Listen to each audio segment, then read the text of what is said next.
तो अत्यंत अणु से अणु जो है, अत्यंत सूक्ष्म परमात्मा, यहां पर सूक्ष्म से भगवान का ही बोध है। सूक्ष्म माने परमात्मा, परमात्मा से ज्यादा सूक्ष्म कोई हो नहीं सकता और परमात्मा से बड़ा भी कोई नहीं हो सकता। इसीलिए वेदों ने कहा अणोर अणियान महतो महीयान, महान से भी महान है और सूक्ष्म से भी सूक्ष्म है।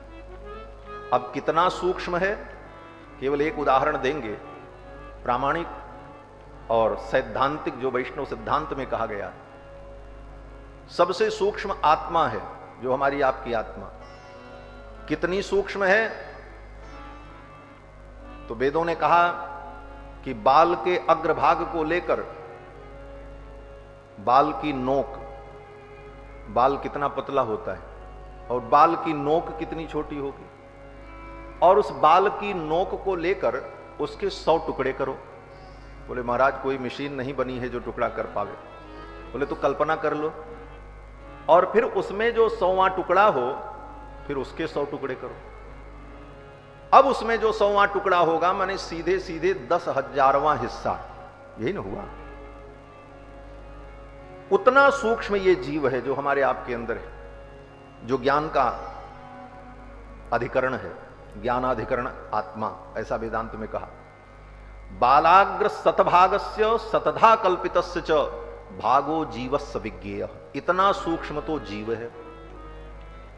और उस सूक्ष्म जीव के अंदर अंतर्यामी रूप में भगवान विराजमान है। वेदों ने कहा यो अंतरतो आत्मानम यमयति यम आत्मान वेद यस्यात्मा शरीरम।